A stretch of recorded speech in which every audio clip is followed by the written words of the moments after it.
Buenos días a todos.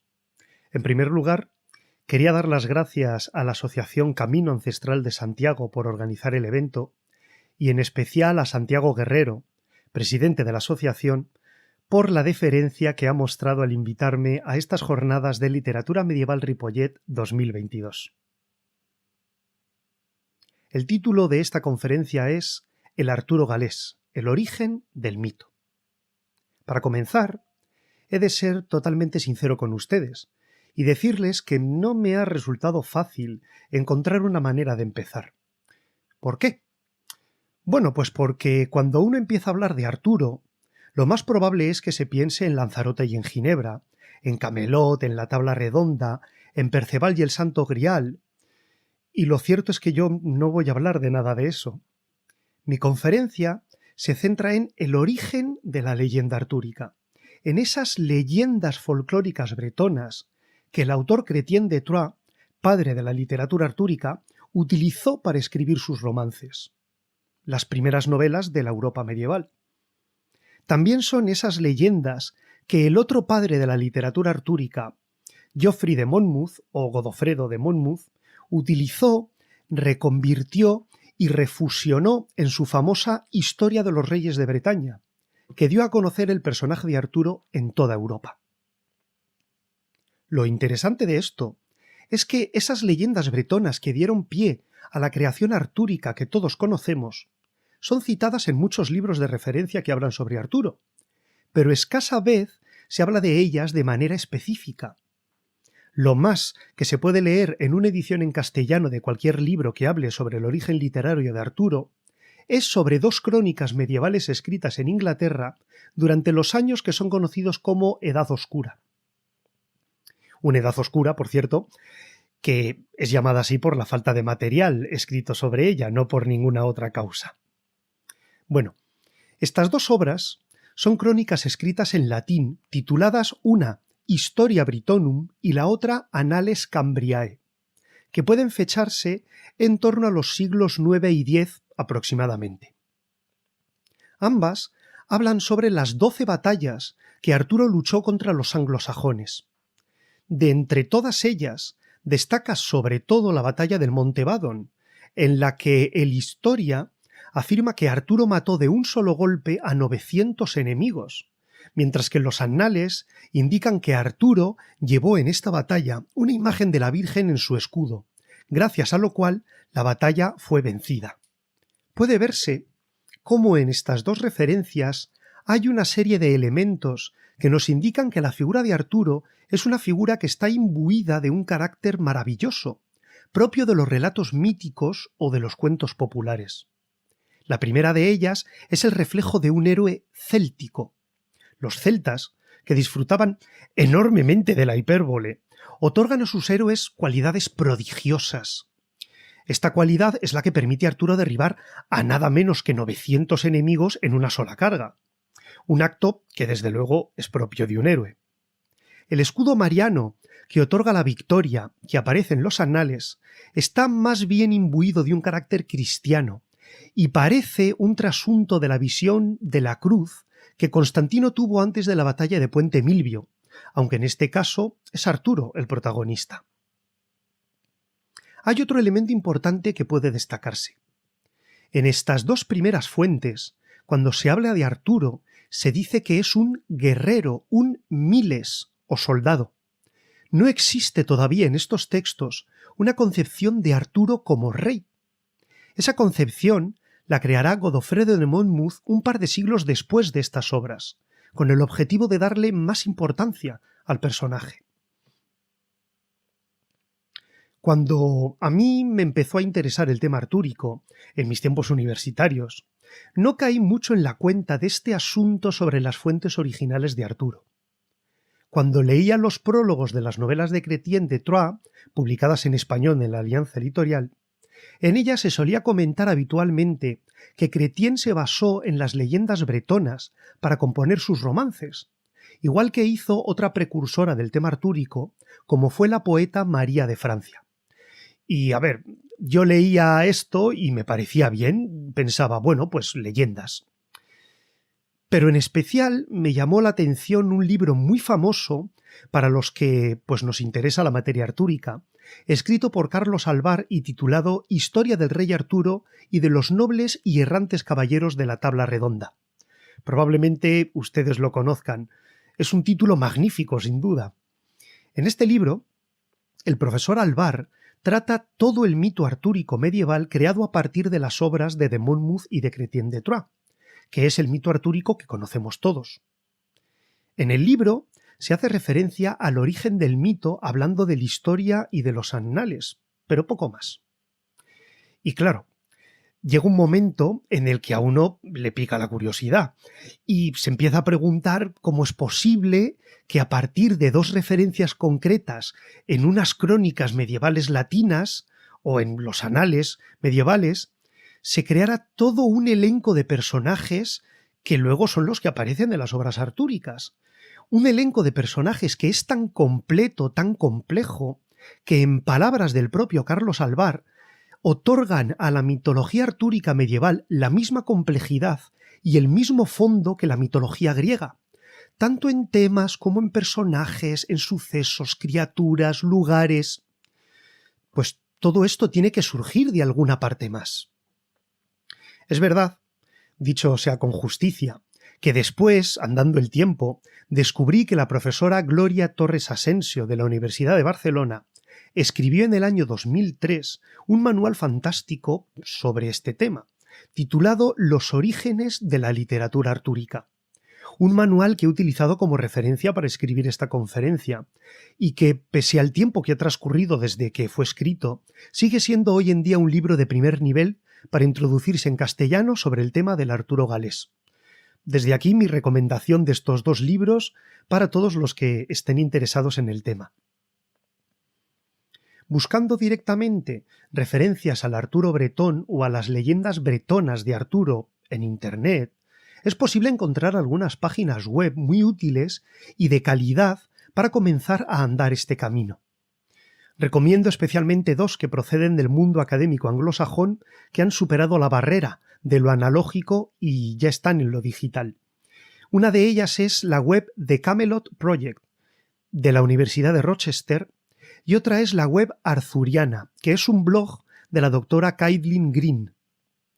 Pero curiosamente, la referencia más directa que yo pude encontrar sobre este tema es un libro que no tenía, o eso creía yo por aquel entonces, nada que ver con Arturo. Se trata de los Mabinogion galeses. Los Mabinogion gozan de una excelente edición por parte de la profesora Victoria Cirlot, realizada en los 80. Pero ahora la investigadora experta en lengua galesa Luciana Cordo ha vuelto a traducirlos y a editarlos en un libro del año 2018. El corpus de leyendas galesas de los Mabinogion tiene un relato que llama mucho la atención. Este relato se llama Kilugh y Olwen. En él aparecen como protagonistas Arturo y toda su corte de guerreros, dotados de poderes verdaderamente extraordinarios. En este relato se hace referencia a una serie de aventuras que hablan sobre ese Arturo guerrero, esas leyendas del Arturo bretón en las que se inspiraron Godofredo y Chrétien. El relato Kilugh y Olwen es un pilar fundamental en torno al cual gira todo el conocimiento que hoy tenemos sobre una tradición perdida de Arturo. Esa tradición en la que Chrétien y Godofredo se basaron y que formaba un fondo de folclore muy potente que existía en la cultura bretona probablemente desde el siglo VII.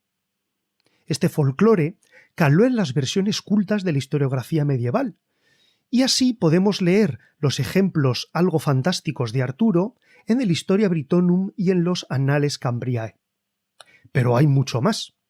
Un poeta anónimo, el que escribió el Kilugh, a través de esta obra realizó un alarde de conocimientos y de sabiduría al juntar muchos episodios, relatos, tramas, personajes que a nosotros hoy nos suenan como una forma de maravilla, como un secreto misterio por ser referencias veladas que no podemos llegar a comprender del todo, pero que a los oyentes de entonces, porque estas obras fueron compuestas para ser escuchadas, no para leerlas como hacemos nosotros, pues entendían perfectamente.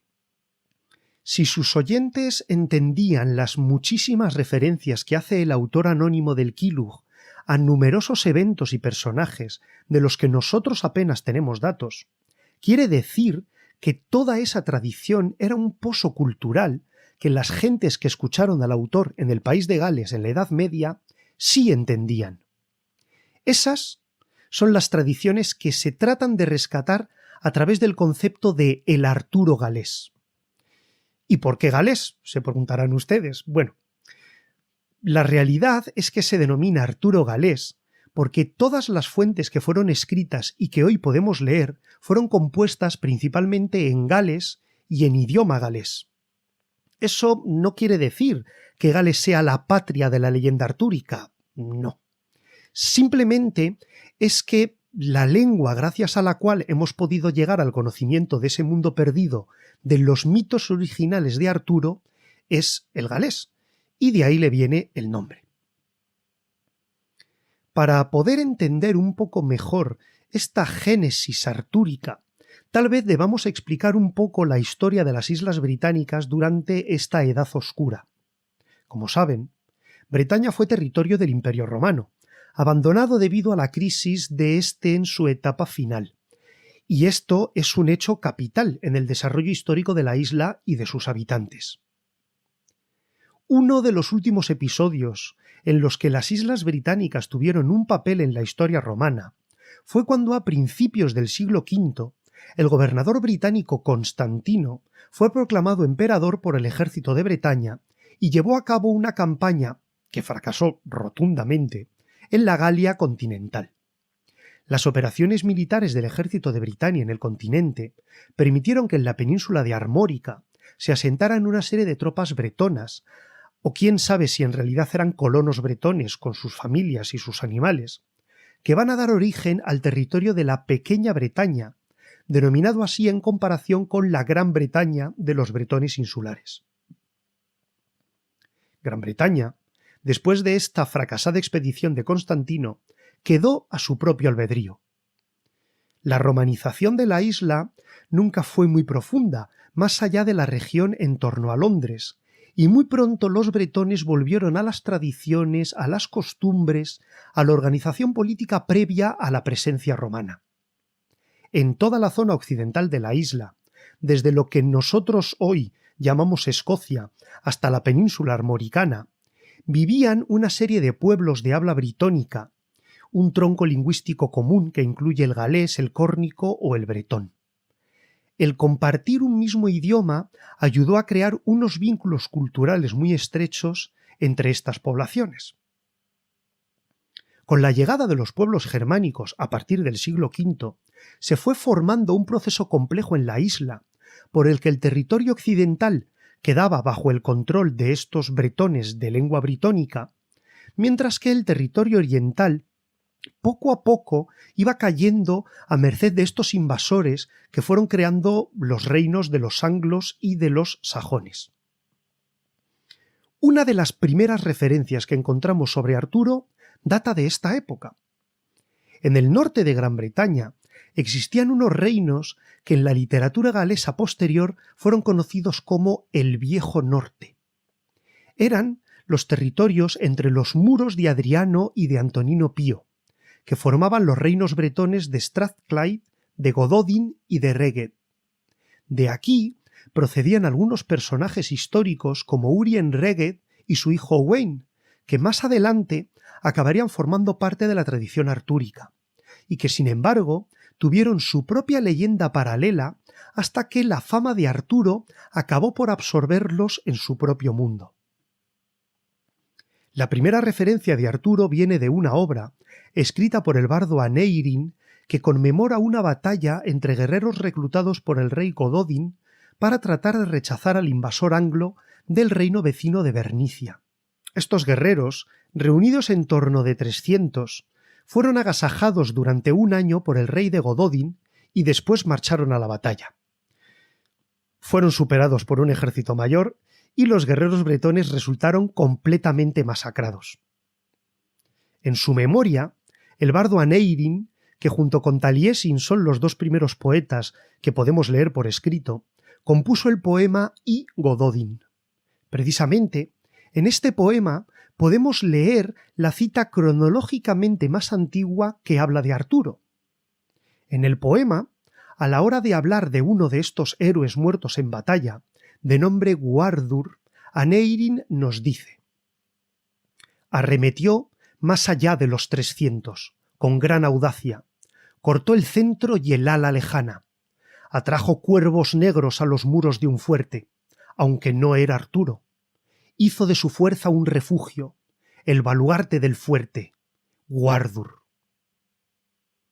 Esta primera mención de Arturo data nada menos que del siglo VII, si es que el poema se compuso poco después de que tuviera lugar la batalla, o del siglo IX si hay que confiar en las referencias lingüísticas y en los datos bibliográficos que permiten fechar el documento.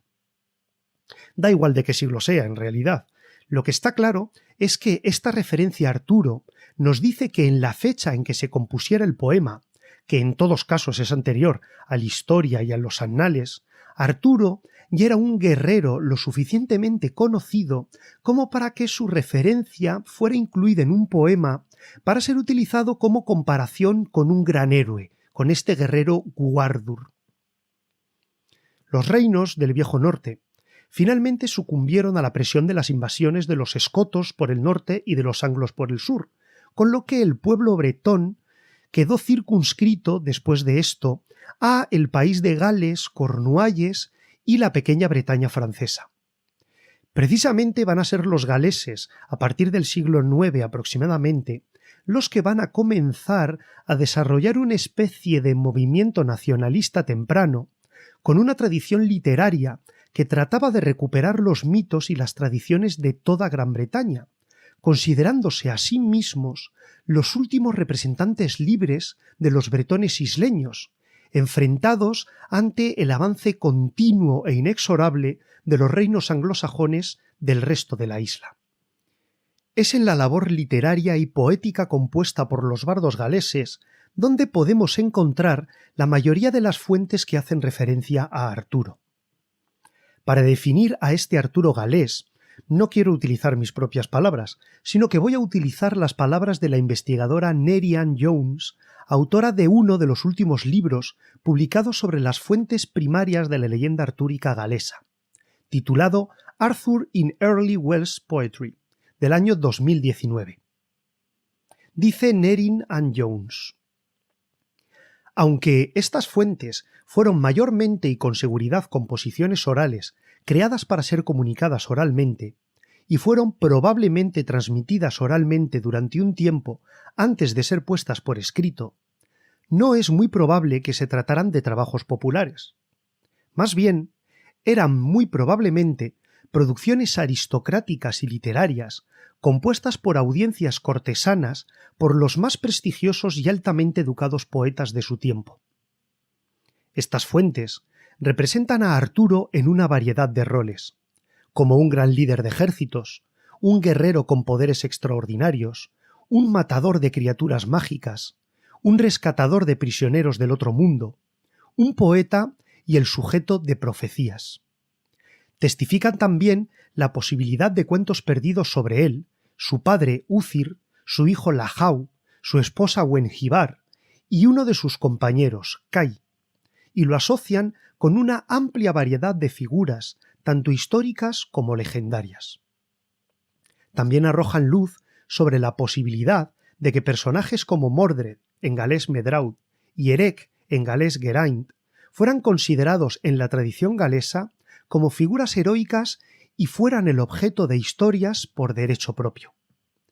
El aspecto mítico o mágico del personaje de Arturo, como podemos ver en el texto de esta profesora, ha sido analizado en los últimos años principalmente por dos autores: el profesor Oliver Paddell, de la Universidad de Cambridge, y la doctora Caitlin Green, que escribe bajo el seudónimo de Thomas Green. Según su interpretación, las fuentes galesas representan la figura original de Arturo, una figura completamente imaginaria detrás de una leyenda popular. Sin embargo, en algún momento de la evolución de la tradición artúrica, Arturo quedó dividido entre su carácter como personaje histórico propio de las crónicas en latín y su aspecto legendario propio de la tradición oral y la poesía en lengua galesa. Estos autores han prestado especial atención a los paralelos existentes entre Arturo y sus guerreros y la figura del héroe irlandés Fionn Mac Cumaill, quien de forma parecida dirige un selecto grupo de guerreros famoso en defensa de su tierra y que posee frecuentes interacciones con encantamientos y seres sobrenaturales. Su conclusión es que tanto Arturo como Fionn son el mismo tipo de personaje mitológico, un superhombre protector de su pueblo frente a los peligros que lo amenazan, tanto imaginarios como reales. Todas las fuentes primarias sobre Arturo escritas en galés medieval han sido conservadas en 3 compilaciones, conocidas como el Libro Negro de Carmarthen, escrito en el siglo XIII, el Libro de Aneirin, de finales del siglo XIII, y el Libro de Taliesin, de principios del siglo XIV. Los poemas que guardan son, en muchos casos, bastante anteriores en el tiempo a los libros que los conservan, y están fechados entre los siglos IX y XI. El número de textos es amplio, pero no inabarcable. Voy a hacer un breve listado de los más importantes en orden de antigüedad. El primero serían las Estrofas de las tumbas, un anónimo del siglo IX. Se trata de un conjunto de poemas que recuerdan el lugar de enterramiento de diferentes héroes bretones, entre los que se encuentran varios personajes artúricos. Entre los héroes citados están las estrofas de Walhmey y Beduir, conocidos como Galván y Bors en el romance francés, además de hacerse mención de la masacre de la batalla de Camlan. La estrofa número 44 habla sobre la maravilla de la tumba de Arturo, que es imposible de encontrar, lo que parece ser una referencia temprana a la tradición que habla del regreso futuro de Arturo. Preideu Anubin, o el botín del otro mundo, es un anónimo en torno al siglo X. El poema ha sido atribuido al bardo Taliesin y tiene una traducción complicada por el gran número de referencias veladas y de conceptos poco claros que incluye. El protagonista parece ser el propio Taliesin, que narra los sucesos de una desastrosa expedición dirigida por Arturo al otro mundo para robar un caldero mágico y sacar de su prisión a un personaje llamado Gwair, del que solo sabemos prácticamente el nombre. El canto de muerte de Uthir Pen es otro poema compuesto por Taliesin que también puede fecharse en torno al siglo X. Aquí, el protagonista parece ser el propio Uthir, que habla de sus hazañas desde la tumba. Igual que con otros poemas del libro de Taliesin, sus referencias son oscuras, y en ellas puede indicarse que Arturo es descendiente de Uthir, lo que nos sitúa sobre la pista de la leyenda de Uther Pendragon como el padre de Arturo. En esta obra, sin embargo, Uthir aparece como un mago o un bardo, un papel que parece confirmarse por otras tradiciones. Pa-Gur, o ¿Quién es el portero?, es un poema anónimo de en torno al siglo X. Junto con el Kilugh y Olwen, es uno de los pilares para comprender la tradición artúrica original. Arturo y sus guerreros llegan a una corte de la que un personaje conocido de la tradición galesa, Glewlwyd, es el portero. Para poder entrar, Arturo debe describir las hazañas de los hombres que le acompañan. En el cruce de preguntas entre el portero y Arturo, se recogen muchas referencias a distintas aventuras protagonizadas por Arturo y sus guerreros, indicando los méritos de cada uno de ellos en la lucha contra diferentes enemigos y animales de carácter sobrenatural. Por fin llegamos al relato que tanto hemos contado antes, Kilugh y Olwen. Este célebre cuento medieval es el relato más completo que nos ha llegado sobre el Arturo galés. Está datado en torno al siglo XII. El relato recoge algunos temas típicos del folclore universal, la madrastra celosa, las pruebas de enamorados, los animales sabios. La historia cuenta que el joven Kilugh se enamora perdidamente de la doncella Olwen hija del gigante Ispaddaden-Pencaur. El gigante propone a Kilug una serie de tareas imposibles que el joven solo va a poder cumplir con la ayuda de Arturo, que resulta ser su tío, y de todos sus guerreros. Esta trama está planteada por el narrador para encajar en ella multitud de relatos que debieron existir de manera independiente. El núcleo principal de la acción reside en la caza del fabuloso jabalí Turg Truith, de quien deben obtener un tesoro que guarda entre las orejas. Varias de las aventuras tienen que ver con la recluta de perros de caza o de cazadores que son imprescindibles para la tarea, además de otras relacionadas con la muerte de gigantes y de brujas, o con la obtención de objetos mágicos. Cuando todas las tareas son concluidas, Kilug y los guerreros de Arturo viajan a la corte de Ispaddaden, dan muerte al gigante y finalmente Kilug puede desposar a Olwen. Otro poema es el diálogo entre Melwas y Gwenhwyvar. Este poema fragmentario nos ofrece una visión en primera persona de la aventura del rapto de la reina Gwenhwyvar. Aunque procede de manuscritos bajo-medievales, su composición está fechada en torno al siglo XII. En él se desarrolla una fiesta en la que la reina entabla una conversación burlona con Melwas, que es su raptor. El personaje, de procedencia incierta, trata de defenderse presumiendo de sus capacidades y ofreciéndose a combatir con Kai para demostrarlo. Todo este trasfondo se relaciona directamente con el mito del rapto y del rescate de Ginebra, un tema que todos conocen y que alcanzó gran popularidad en los textos posteriores. Fuera de estas composiciones poéticas, encontramos también otras referencias. Son las conocidas tríadas galesas, conservadas en varias compilaciones, y también las referencias que hacen sobre Arturo y alguna de sus leyendas los relatos hagiográficos de distintos santos bretones escritos a partir del siglo XI. Arturo aparece en varias vidas de santos, relatos escritos entre los siglos XI al XIII. En todos ellos, Arturo aparece presentado como un héroe opuesto al santo cuya vida se narra. Tras distintos episodios en los que Arturo se muestra hostil, es derrotado o bien termina por reconocer la autoridad del santo.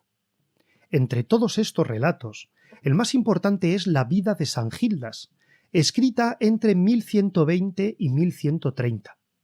San Gildas interviene en el conflicto entre Arturo y un hermano del santo, Hwël. Entre Hwël y Arturo aparece pues un problema debido al carácter levantisco de este Hwël, un relato que aparece también en el Kilug y Olwen. Un segundo episodio más conocido es la intercesión del santo entre Arturo y Melwas, después de que el segundo raptara a la reina y huyera a su castillo en la isla de Cristal. Arturo organiza un gran ejército, pero la mediación del santo pone fin al conflicto. El diálogo entre Arturo y el águila es un poema anónimo fechado aproximadamente igual que la vida de los santos, en torno al siglo XII. Tiene un marcado carácter religioso, aunque presenta rasgos propios de la tradición celta pagana. El contexto del poema encaja dentro de los relatos de vidas de santos, en los que Arturo aparece como un rey pagano que va a acabar convirtiéndose. En este caso, Arturo habla con un águila que resulta ser la reencarnación de su sobrino Eliulad, que es hijo de Madog y nieto de Úthir. Arturo también hace una referencia a que él es un bardo, motivo que aparece reflejado en las tríadas de la isla de Bretaña. Estas tríadas fueron compuestas por varios autores anónimos en torno al siglo XIII o anterior. Las tríadas son composiciones mnemotécnicas para ayudar a los bardos a recordar sucesos y personajes importantes de sus obras. Las tríadas más tempranas son una fuente de primer orden para conocer la tradición original de Arturo. Muchas de ellas hacen referencia a Arturo o a alguno de los personajes que le rodean, perfilando la existencia de muchos relatos que hoy ignoramos, o apuntando algún dato adicional sobre información ofrecida en muchos de estos poemas que hemos comentado. Además de todos estos textos que formarían parte de esa literatura cortesana que la aristocracia galesa estuvo interesada en alimentar y patrocinar, encontramos algunos textos que consignan alguna de las tradiciones orales que tuvieron que circular entre el pueblo llano. Algunas de ellas son muy curiosas y ayudan a concretar ese carácter fantástico de los relatos que se asocian con Arturo. Las referencias más importantes son los llamados Mirabilia, un inserto a modo de epílogo del Historia Britonum que ya conocemos.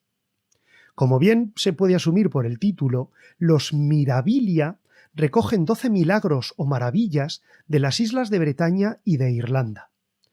Dos de estas maravillas están relacionadas con Arturo. Son la tumba de su hijo Amir y la piedra con la huella de su perro Cabal. Vamos a leer ambos textos. Sobre la piedra con la huella del perro Cabal dicen así: hay otro prodigio en la región que se llama Vuelt. Hay allí un montón de piedras y encima del cúmulo está colocada una piedra con la huella de un perro en ella. Cuando fue cazado el jabalí Troint, Cabal, que era el perro del guerrero Arturo, imprimió su huella en la piedra. Arturo reunió después un montón de piedras debajo de aquella, en la que estaba la huella de su perro. Se llama Carn Cabal. Llegan gentes y transportan la piedra en sus manos por espacio de un día y una noche, y al día siguiente se la encuentran otra vez sobre su montón.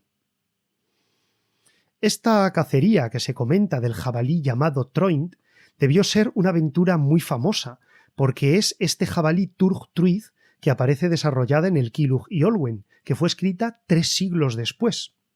De esta cacería vamos a hablar más adelante. Sobre el segundo de los prodigios de los Mirabilia podemos leer lo siguiente. Hay otro milagro en la región que se llama Erthing. Existe una tumba junto a un manantial que es llamado Licat Amir, y el nombre del héroe que está enterrado en el túmulo, se deduce, es llamado Amir. Era el hijo de Arturo el Guerrero, y él mismo lo mató en ese mismo lugar y le enterró. Y los hombres vienen a medir la longitud del túmulo.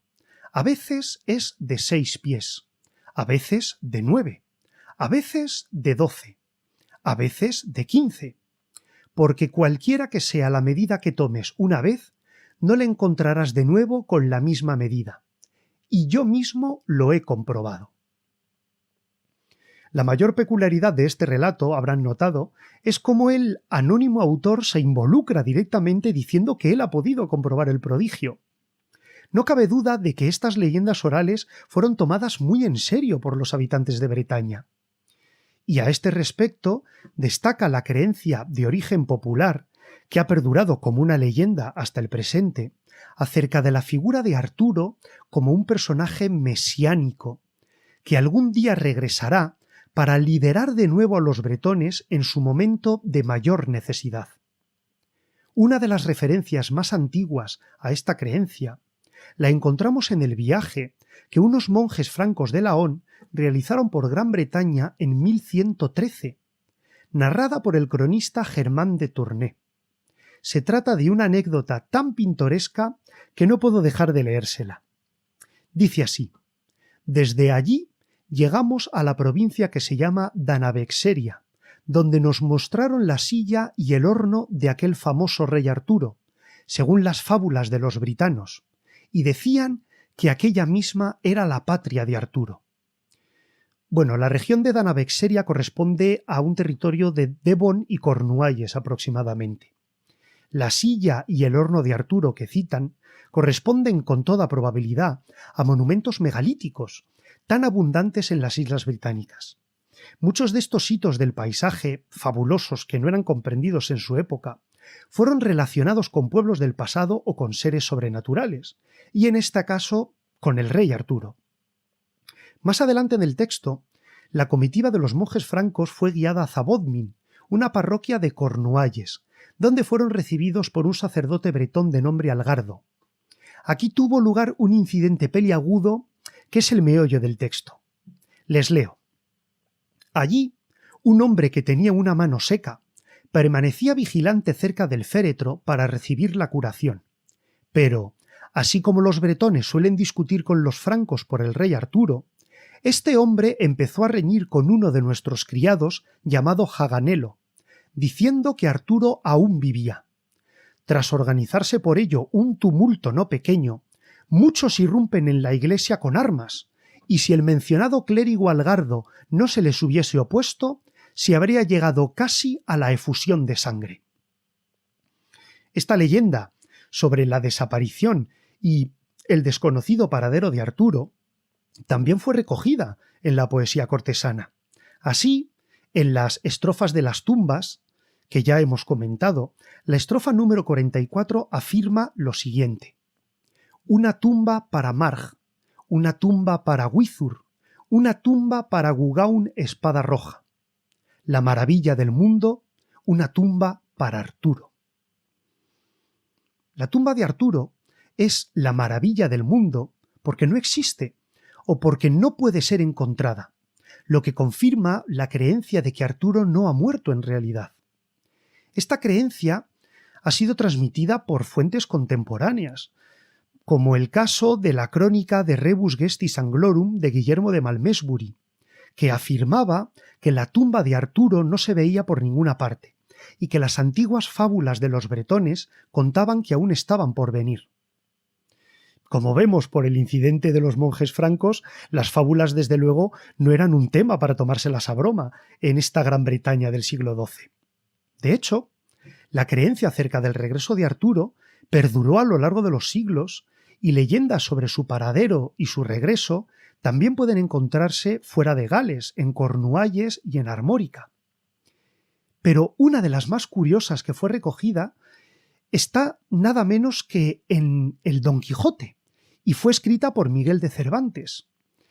Esta referencia tan curiosa dice así: «No han vuestras mercedes leído», respondió Don Quijote, «los anales e historias de Ingalaterra, donde se tratan las famosas fazañas del rey Arturo, que continuamente en nuestro romance castellano llamamos el rey Artús, de quien es tradición antigua y común en todo aquel reino de la Gran Bretaña, que este rey no murió, sino que por arte de encantamiento se convirtió en cuervo, y que andando los tiempos ha de volver a reinar y a cobrar su reino y cetro, y a cuya causa no se probará que desde aquel tiempo a éste haya ningún inglés muerto cuervo alguno». Desde luego, uno no puede dejar de asombrarse cómo Cervantes en el siglo XVI pudo conocer esta leyenda. Pero los estudios de folclore británicos del siglo XIX confirman que la leyenda seguía viva en Cornualles hace ya siglo y medio, y puede que incluso en la actualidad se siga contando. Si no, piensen en los famosos cuervos de la Torre de Londres y tal vez ahora los vean de otra manera, ¿verdad?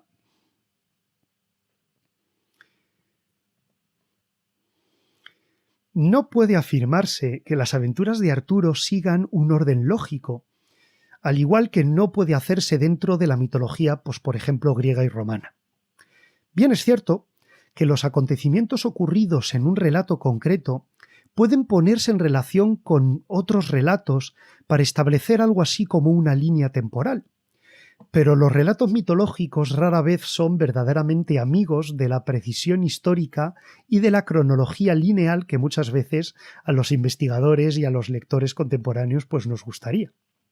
Es posible que muchos de los mitos artúricos galeses formaran parte más bien de una piscina cultural, como afirma el investigador Oliver Paddell, de la cual los cuentistas, los bardos, los narradores galeses sacaran temas y recursos con los que vestir a Arturo de protagonista.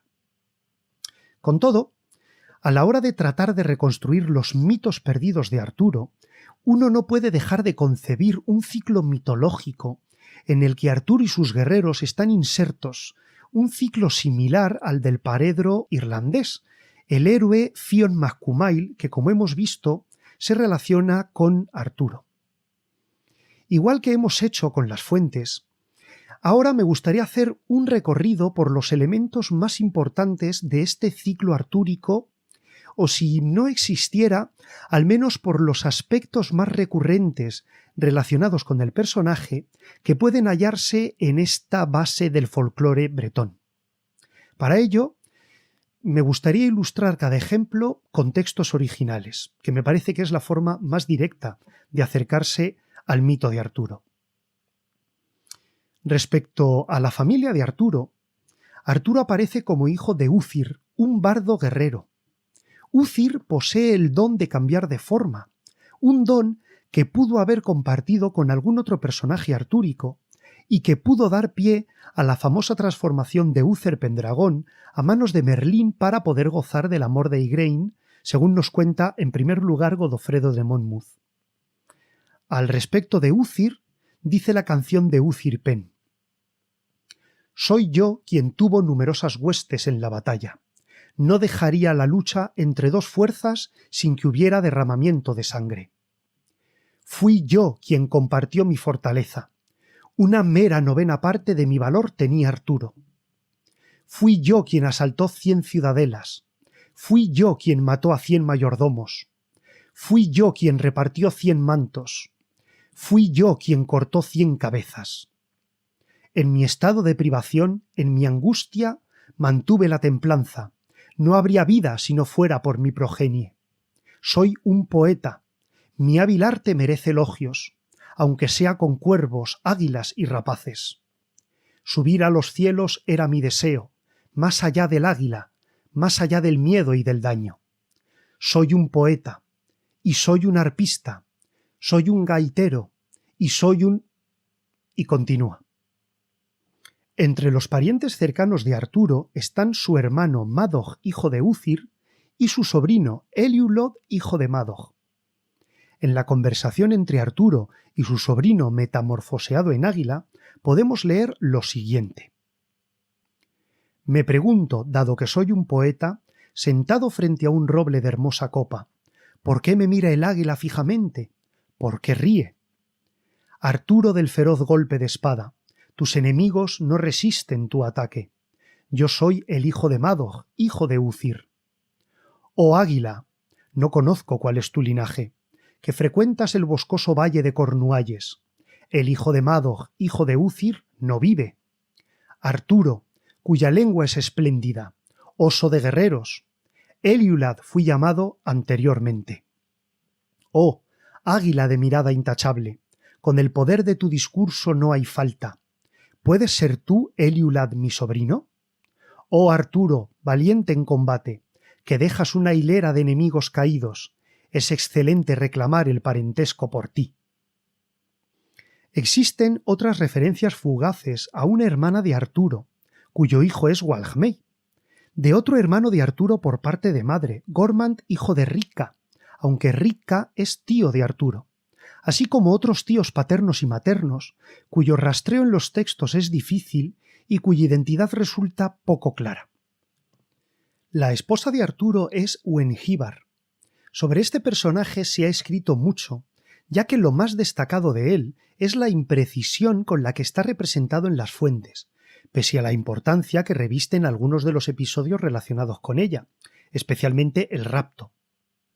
Lo primero que destaca sobre el personaje es su nombre, aparentemente impronunciable para quienes hablamos castellano y no conocemos el galés. Se trata en realidad de un nombre compuesto, Wen y Huibar, de donde viene Wenhuibar o Weníbar, que puede traducirse como fantasma blanco o sombra blanca. Lo poco más que se sabe sobre ella es que es hija de un gigante, llamado Gokuran Gaur, lo que unido a su curioso nombre lleva a concluir que Weníbar se trata de un hada, un ser del otro mundo que se une con Arturo merced de alguna aventura que no conocemos.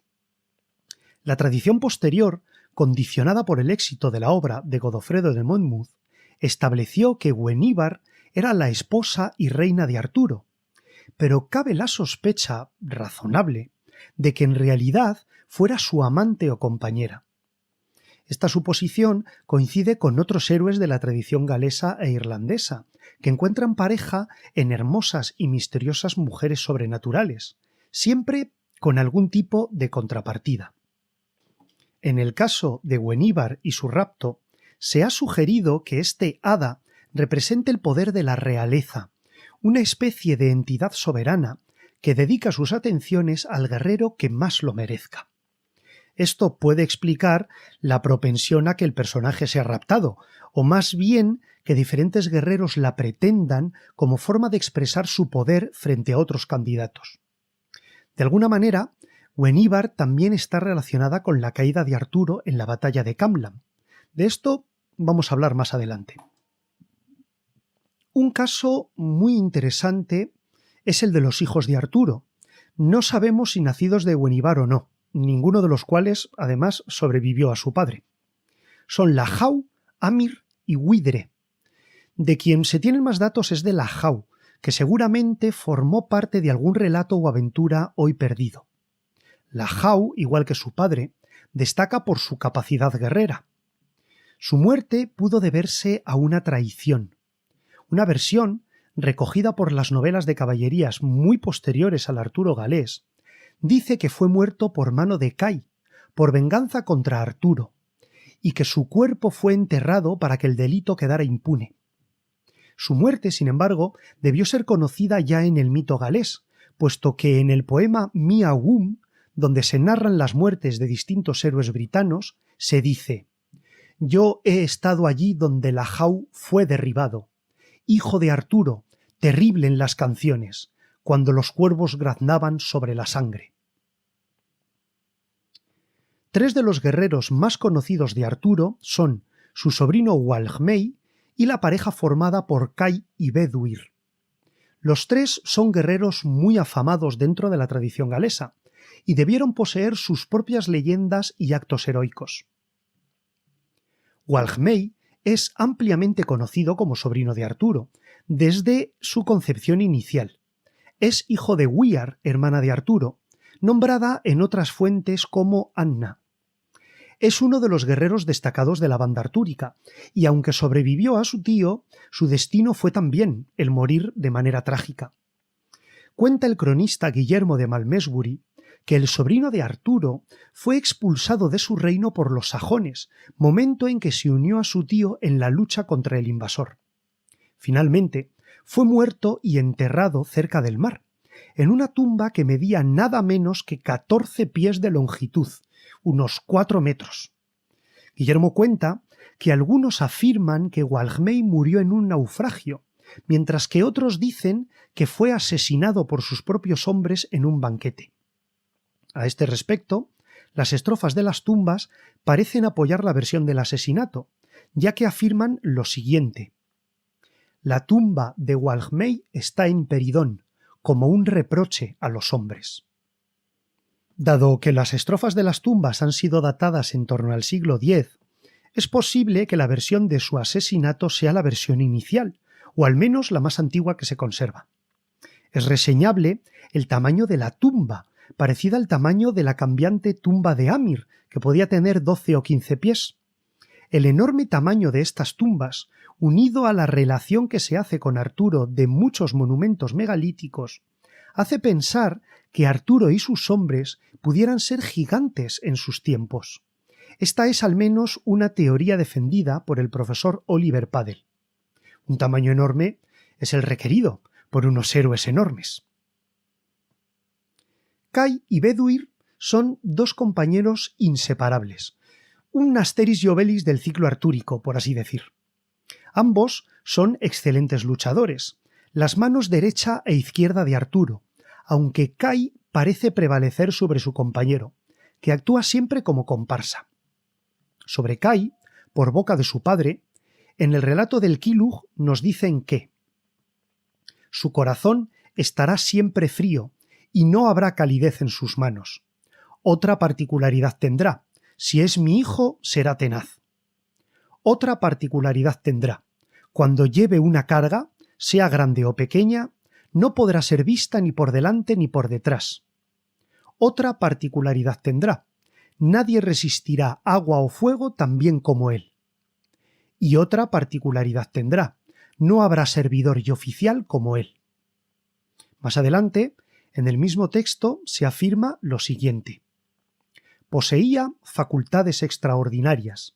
Durante 9 noches y 9 días podría aguantar la respiración bajo el agua. Durante 9 noches y 9 días podría estar sin dormir. Ningún médico podía curar una herida causada por Kai. Era astuto. Si quería, podía ser tan alto como el árbol más alto del bosque. Tenía otra peculiaridad.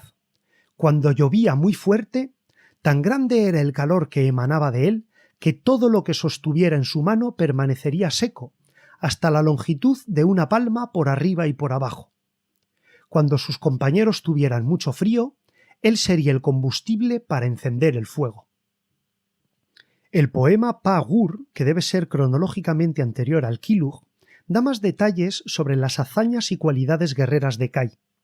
Por boca de Arturo, se dice que tanto Beduir como Kai son célebres matadores de brujas y gigantes, además de haber acabado con algunos villanos famosos dentro de la tradición galesa, como el hombre lobo Garuluid, o como es llamado literalmente en galés, un cabeza de perro.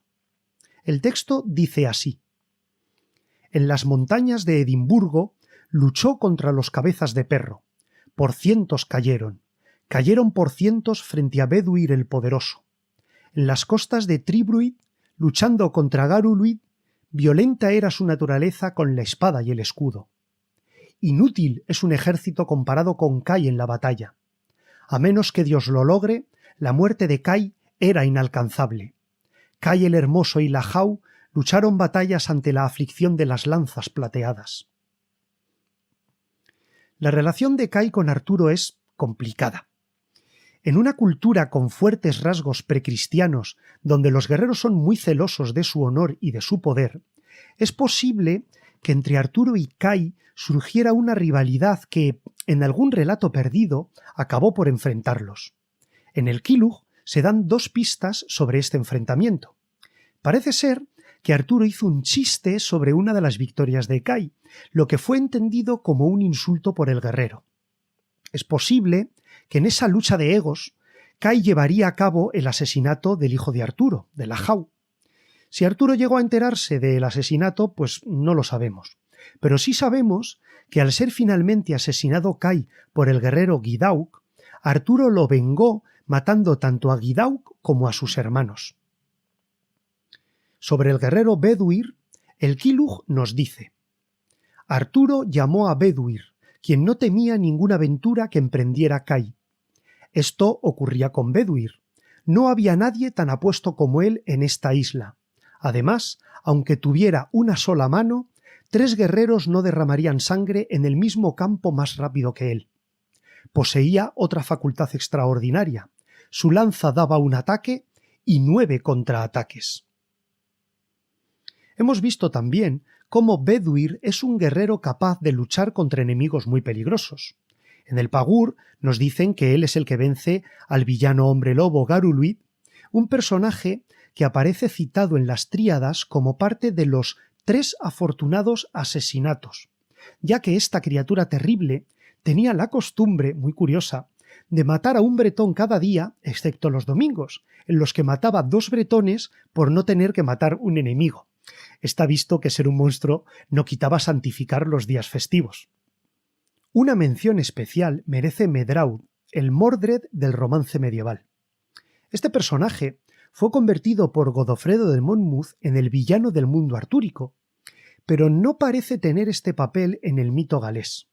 En los Annales Cambriae, la lacónica cita en la que hablan sobre Camlan, se afirma que en esa batalla murieron Arturo y Medrawd, pero en realidad la asunción de que murieron uno a manos del otro procede de la transformación del relato por parte de Monmouth. De los Annales no se puede sacar más información. Está claro que la versión del Mordred traidor caló en la tradición galesa, porque en las Tríadas tardías, aquellas que por cronología debieron componerse después de que los relatos franceses comenzaran a imponerse sobre el mito original galés, ya se presentaba a Mordred como el enemigo de Arturo. Sin embargo, Medrawd, el Mordred galés, tiene un papel de héroe en la tradición galesa. aunque no se han conservado relatos concretos sobre él, se puede adivinar su carácter por el uso relativamente común de su nombre dentro de los nombres que la nobleza galesa medieval daba a sus hijos.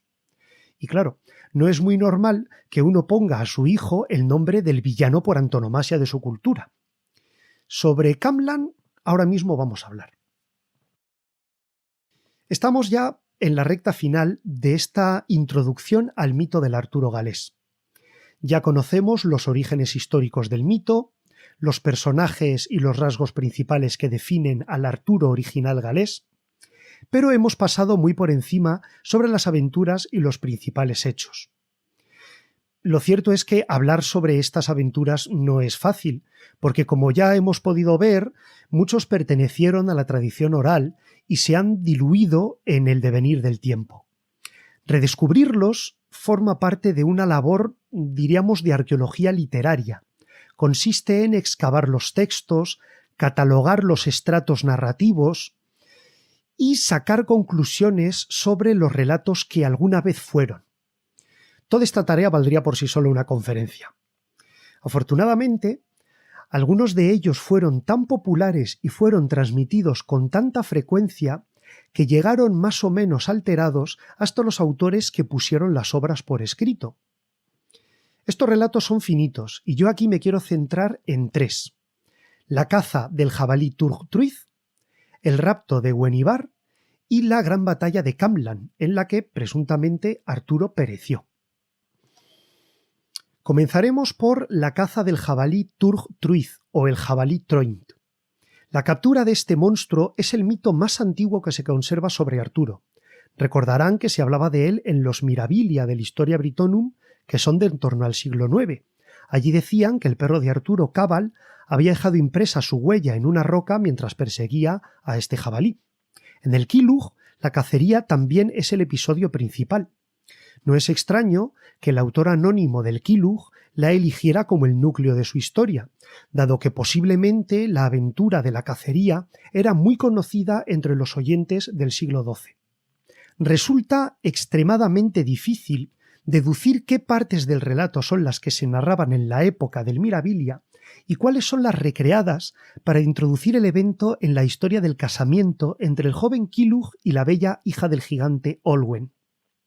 La razón para la caza del jabalí es recuperar unas tijeras, una navaja y un peine mágicos que el monstruo guardaba entre las orejas.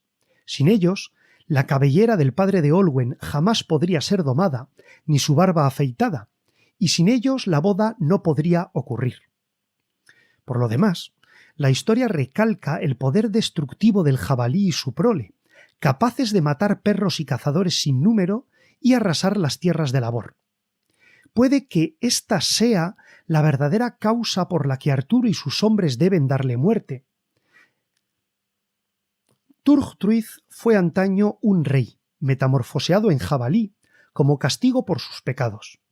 Residía en Irlanda y junto a él vivían 7 lechones. Existía una profecía en torno a este jabalí que establecía que su captura sólo podría llevarse a cabo con la ayuda de una serie de cazadores y de perros sobrenaturales. Antes de emprender la caza, Arturo consiguió reunir a todos esos personajes y envió a uno de sus guerreros, Menú, para cerciorarse de que los tesoros del jabalí permanecían junto a él. Para Menú, capaz de metamorfosearse en ave, no fue difícil encontrar al monstruo en Irlanda.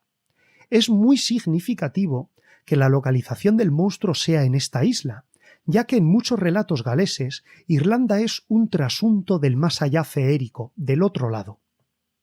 Cuando Menú informó sobre la localización del jabalí, Arturo reunió a las huestes de los bretones de ambos lados del Canal de la Mancha, así como a sus mejores perros y caballos, y partió hacia Irlanda. Apoyado por los propios irlandeses, el ejército de cazadores luchó contra el jabalí y sus lechones sin obtener ningún provecho. El tercer día de combates, el mismo Arturo se enfrentó al jabalí en una lucha que duró 9 noches y 9 días, pero todo el poder guerrero de Arturo solo sirvió para arrebatarle la vida a uno de los cochinillos. Solo después de ser consciente de lo costoso que podía ser capturar el tesoro, Arturo se avino a negociar con la piara. Envió a Wyrgir, el intérprete, pero solo obtuvo palabras de agravio y venganza. Además, al día siguiente, los jabalíes abandonaron Irlanda y se dirigieron a Gales, con la intención de destruir todo a su paso. Esta destrucción estaba siendo causada por 6 de los jabatos supervivientes, mientras que el paradero del gran jabalí era desconocido por todos. Arturo y sus huestes tendieron una emboscada en el valle del río Nevern, pero la piara pudo romper el cerco, matando en el proceso a varios campeones de Arturo, entre los que se encontraba Gwyde, hijo de Arturo. Desgraciadamente, esta es la primera y la única vez que oímos hablar de este hijo. Los bretones acosaron a la piara hasta la desembocadura del río Tiwi, donde perdieron su rastro. Poco después encontraron de nuevo la pista y se prepararon para una nueva ofensiva. A estas alturas, la piara estaba agotada por la persecución y la lucha, pero aún supieron ofrecer una enconada resistencia. En el momento de mayor necesidad, Turgtruith apareció en defensa de su prole, causando una gran mortandad tanto de hombres como de perros. Los jabalíes se abrieron paso hasta la montaña de Amanu, donde se enzarzaron en feroz combate. Todos los lechones fueron abatidos al fin, excepto los 2 más poderosos, Grugin Cerdas de Plata y Lidauk el Suplicante. Los jabalíes supervivientes fueron hacia el pantano de Taui, donde se separaron. Arturo dividió a sus huestes en la persecución de cada monstruo. Solo cuando lucharon en solitario, Grugin y Lidauk pudieron ser abatidos. ¿Pero a qué coste? Pasemos ahora a la historia sobre el rapto de Gwenhwyvar. No cabe duda de que la historia del rapto de Gwenhwyvar es uno de los mitos más populares sobre Arturo, dado que es el relato que nos ha llegado en más versiones y que tanto Godofredo de Monmouth como Chrétien de Troyes adaptaron en sus obras, aunque sin coincidir entre ellos. En concreto, la versión de Chrétien de Troyes es la de mayor éxito, ya que con el núcleo de la leyenda sobre el rapto de Ginebra creó El Caballero de la Carreta, la novela con la que conocimos al caballero Lanzarote del Lago, cuya relación con Ginebra, pues todos conocemos. A estas alturas de la conferencia seguro que todos ustedes podrán deducir que en realidad la leyenda galesa poco tiene que ver con el relato de Chrétien de Troyes. No hay un meleagante raptor, no hay un caballero dispuesto a renunciar a su honor en pos de galantes aventuras caballerescas. Muy al contrario, parece que el raptor de Gwenhwyvar es un hada, un ser del otro mundo llamado Melwas, cuya traducción galesa aproximada es miel joven. Un raptor que posee unas vestiduras y un caballo verdes como las hojas, y cuyo reino recibe el nombre de Inis Widrin, la isla de cristal. La tradición original puede conocerse gracias a 2 fuentes paralelas. Una de ellas es la vida de San Gildas, la Vita Gildae, escrita por el hagiógrafo Caradoc de Lancarfan unos años antes de la publicación de la Historia de los Reyes de Bretaña de Godofredo de Monmouth. La otra fuente son los fragmentos del poema sobre el encuentro entre Melwas y Gwenhwyvar, cuyas versiones se han conservado de manera muy deficiente. Sin embargo, las distintas fuentes y las versiones son una complementación bastante buena para darnos a la idea sobre cómo era la leyenda. Aquí me voy a atrever a hacer un resumen narrado de la historia del rapto de Gwenhwyvar. Les leo. Una vez, la corte itinerante de Arturo celebró un banquete en Devon. A esta gran fiesta acudió entre los invitados un señor del otro mundo, llamado Melwas, que se enamoró de la dama Gwenhwyvar nada más verla. Empujado por su capricho, el hada acudió de nuevo a otra fiesta celebrada en la casa de Arturo, con el objetivo de manifestar su amor a la dama. Como no había sido invitado, Melwas utilizó sus artes mágicas para acceder a la corte sin ser notado, escalando prodigiosamente las murallas hasta colarse por una ventana. En mitad del festín, mientras Gwenhwyvar agasajaba a sus invitados, el intruso se presentó ante ella e intentó seducirla. La dama, molesta por sus atenciones, se mofó de él y reclamó la ayuda de Kai para deshacerse del incómodo huésped. Kai, el mejor guerrero de Arturo y encargado de las celebraciones en la corte, se presentó ante Melwas y le desafió. Se inició entonces un combate del que Melwas resultó vencedor gracias a sus habilidades sobrenaturales, siendo capaz de raptar a la dama pese a encontrarse rodeado por todos los guerreros de Arturo. Protegido por sus artes mágicas, Melwas huyó escondiéndose en el bosque, donde Arturo y sus hombres perdieron su rastro. Tras haber despistado a sus perseguidores, Melwas llevó a su cautiva hasta sus dominios en la Isla del Cristal, en el País del Verano, situado en el fin del mundo. Pero no estuvo a salvo por mucho tiempo.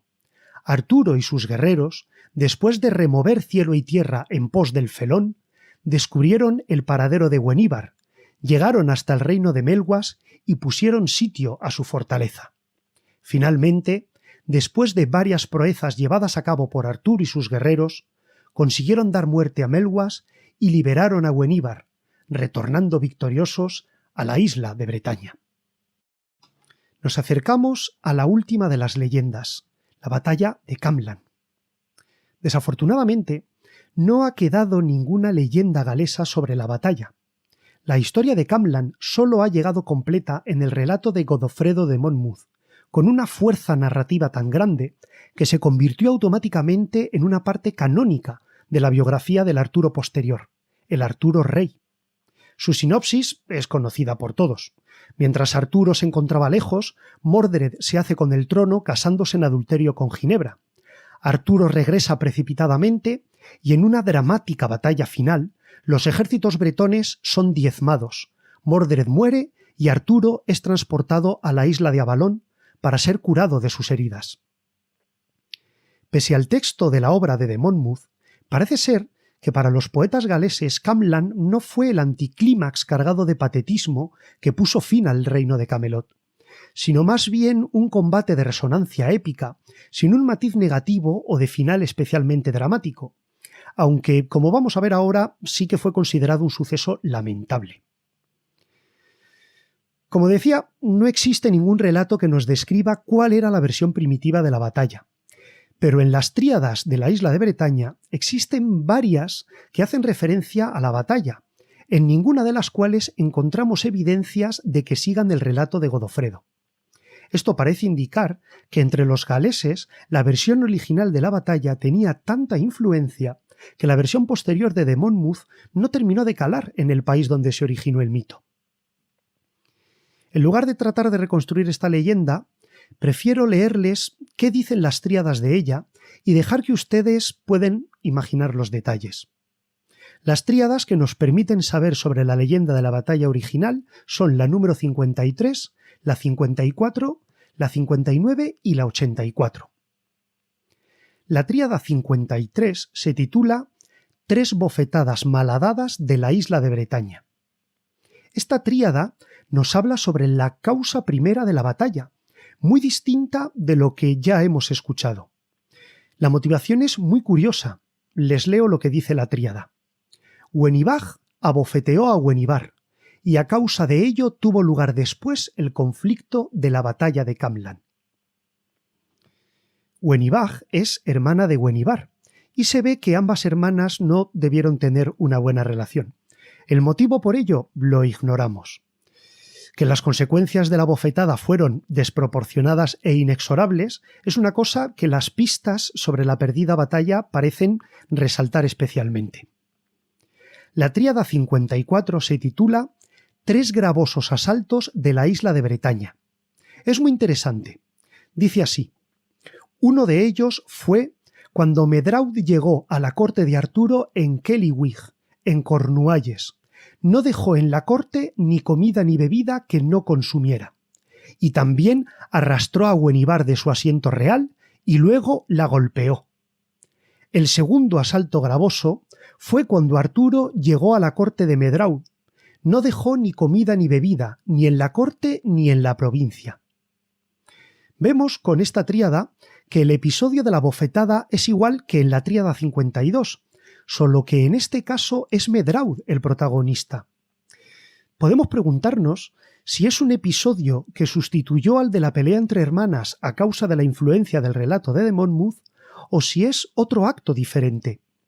En todo caso, vemos que el agravio de la bofetada se le añade otra ofensa, que consistió en agotar las reservas de comida tanto en la corte de Arturo como en la corte de Medrawd. Esta suma de acontecimientos es muy intrigante, pero no sabemos a dónde conduce. La Tríada 59 se titula Tres consejos desafortunados de la isla de Bretaña. Uno de ellos fue la decisión de Arturo de dividir su ejército en tres partes durante la batalla.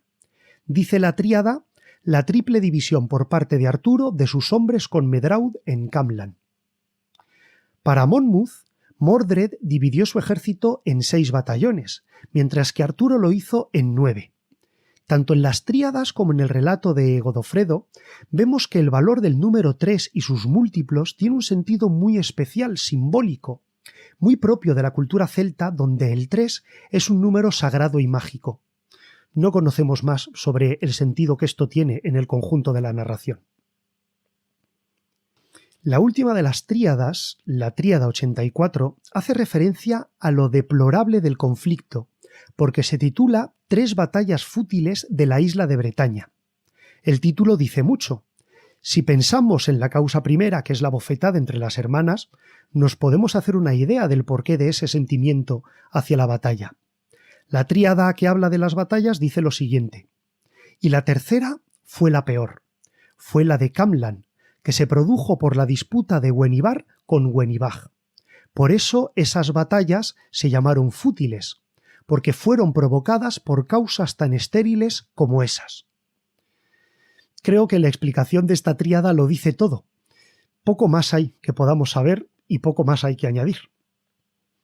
Que al final la batalla de Camlan significó la muerte de Medrawd y de Arturo es algo afirmado en los Annales Cambriae del siglo IX, recordarán. Sin embargo, frente a esta afirmación está el folclore que evidencia el hecho de que ya en la Edad Media se creía que Arturo no había muerto, de lo cual ya hemos hablado. Sin embargo, no me resisto a terminar esta ponencia sin hablar sobre el supuesto destino de Arturo después de su muerte. Para esto me remito a un capítulo del libro Arthuriana, escrito por Thomas Green y editado por The Linden Press en el año 2009. El capítulo se titula But Arthur's Grave is Nowhere Seen y recoge las diferentes versiones que hablan sobre el paradero de Arturo mientras espera a regresar en ayuda de los bretones.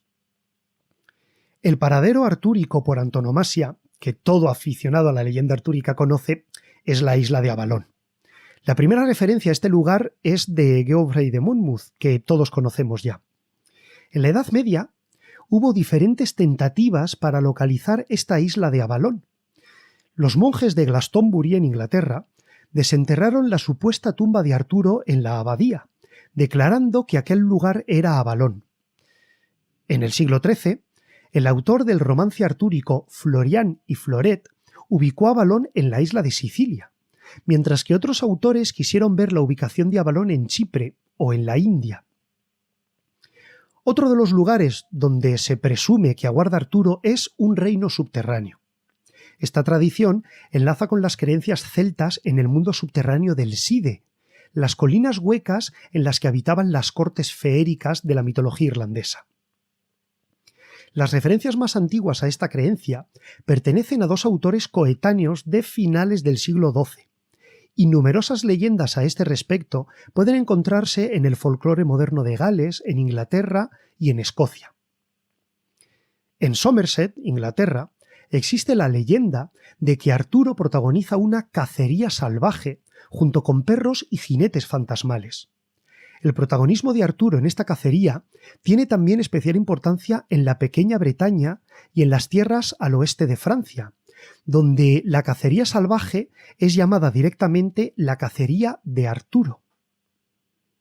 Otra tradición muy curiosa explica cómo Arturo aún vive metamorfoseado en cuervo, referencia que ya leímos en el Quijote, como hemos comentado. La última localización en la que la tradición ubica a Arturo es en el firmamento, concretamente en la constelación de Arturo o Bootes, cuyo eje es la estrella homónima Arcturus. El nombre de esta estrella ya se encuentra en textos medievales del siglo XII. Vemos que los paraderos de este rey son multiformes. Bueno, llegamos al final de la conferencia. Como conclusión y resumen de todo lo que hemos visto, podemos ver cómo la leyenda del mito artúrico tuvo sus orígenes en una rica tradición oral desarrollada en toda Gran Bretaña y transmitida a través de las obras escritas en galés medieval entre los siglos VII y XII. El origen de Arturo se encuentra en la épica galesa de tiempos de las invasiones germánicas en Gran Bretaña. Arturo es un guerrero que se mueve dentro del mundo de lo sobrenatural. Sus principales ocupaciones son luchar contra monstruos, cazar bestias y combatir gigantes. El papel de Arturo es el de un guerrero mítico, protector de la tierra y de los bretones. Sus hazañas eran recordadas a través del paisaje bretón. Las antiguas ruinas megalíticas, los afloramientos de aguas y otros hitos del paisaje sirvieron para ubicar en el espacio las aventuras y hazañas de este héroe guerrero. Más adelante, la conflictiva situación política de los britanos llevó a sustituir a sus enemigos mágicos por los anglos y los sajones, y con ello Arturo dio el paso de la mitología a las crónicas históricas de la época, que confunden la ficción con la realidad. En ese momento, Arturo se convirtió en un héroe nacional galés, un personaje utilizado para definir el legítimo derecho de los gobernantes galeses sobre sus homónimos germánicos, que estaban arrebatándoles tierras y poder. Hemos llegado a conocer el mito original de Arturo a través de diversas fuentes escritas centradas en Gales, que durante la Edad Media se convirtió en el lugar de difusión en lengua escrita del mito artúrico. Estas fuentes son principalmente crónicas monásticas en latín y poemas en galés. A ello debe sumarse una rica corriente de tradición oral, de la cual apenas han llegado unos pocos fragmentos en la literatura y en el folclore. La fama de Arturo acabó atrayendo a su órbita a otros personajes y episodios mitológicos que en principio no tenían relación con él. Por esta causa, el ciclo artúrico galés terminó siendo un corpus de tradiciones de gran relevancia tanto en Gales como en Cornualles y de las regiones de cultura bretona en el continente. Durante el siglo XI, estas tradiciones, transmitidas principalmente por los bardos cortesanos y los trovadores que actuaban para un público plebeyo, se extendieron por Francia y llegaron hasta Italia, popularizando al personaje y a su banda de guerreros. Para los bretones, Arturo se convirtió en un referente nacional, un héroe destinado a regresar del más allá para socorrer a sus parientes en tiempos futuros de necesidad. Para los europeos, Arturo se convirtió en un icono para expresar las inquietudes de su época, una figura recurrente de ideal y promesa. Esta tradición ha calado en la cultura popular hasta el presente. Aún hoy, Arturo es, y siempre será, el rey que vendrá. Muchas gracias por su atención.